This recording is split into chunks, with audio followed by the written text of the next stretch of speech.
Welcome to Roma village story. Hi বন্ধুরা, আবার চলে এসেছি একটা নতুন ব্লগ নিয়ে। আর এখন আছি আমি বাবার বাড়িতে। তো কালকে রাতে এসেছি, অনেক রাতে এসেছি, ভিডিওটা বানানো হয়নি। তো এখন বাজে সকাল 6:30, 6:30। তো এখন থেকে আবার ভিডিওটি শুরু করলাম। উঠে পড়েছি তাড়াতাড়ি। তো যতই রাতে শুই আমার তো ঘুম ভাঙা অভ্যাস এই 5টায়। তো শুয়েই ছিলাম এমনি, তো উঠে পড়েছি। আর বোন ওইদিকে একটু নাতা দিচ্ছে আর ঘরটা মুছে নিচ্ছে, আমি একটু জলটা তুলে নিচ্ছি। তো চলো তোমরা পুরো ভিডিওটা দেখতে থাকো। দেখো, দুই বোনে কাজকর্ম করে তারপর এখানে চা করে নিয়েছিলাম, আর সবার চা খাওয়া হয়ে গেছিলো। আমরা দুই বোনে চা খেতে বসে গেছি। তারপর বেলাতে দেখো আবার বোন হচ্ছে বেল দিয়ে শরবত বানিয়েছে। তো সবাই খেয়েছে, আমিও খাচ্ছি বেলের শরবত। আর এইদিকে রান্নাবান্নাগুলোও বসে গেছে। তো এখানে দেখো গ্যাসে হচ্ছে মায়ের শরীরটা খুবই খারাপ।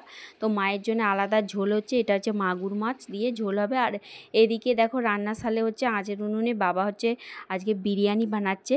তো বাবা বলছে আমি করে দিই, তোরা জোগাড় করে দে। তো রান্নাবান্না হয়ে গেছে, দিয়ে রেডি খাওয়ার জন্য সব রেডি করছি। আর এখানে স্যালাড কুচিয়ে নিয়েছি আমি।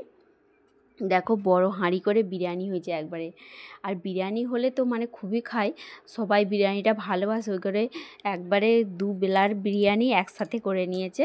তো দেখো এত বড় যে মানে হয়েছে ভর্তি হয়ে, আমি উল্টাতেই পারছিলাম নি, উল্টি পাল্টি যে এরকম করে ভেতর থেকে তুলতে হয়।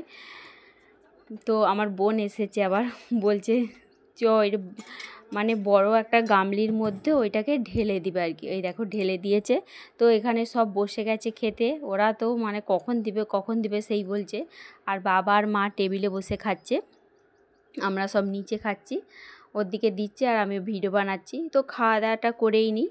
তারপর দেখো বিকালের দিকে হচ্ছে ঘুম থেকে উঠে তরমুজ কেটেছিল, তো তরমুজ খাওয়া হচ্ছে। আর এপাশে বোনের ছেলে বোনপো হচ্ছে তরমুজের জুস বানিয়েছে। ও তো খুব সুন্দর ভালো জুস বানায়, জুসও খাচ্ছি। তো ভিডিওটা একদম ছোট্ট করে বানালাম। কেমন লাগলো তোমাদের? ভিডিওটা ভালো লাগলে একটা সাবস্ক্রাইব করো আর শেয়ার করো, অনেক অনেক লাইক করো, আমার পাশে থেকো।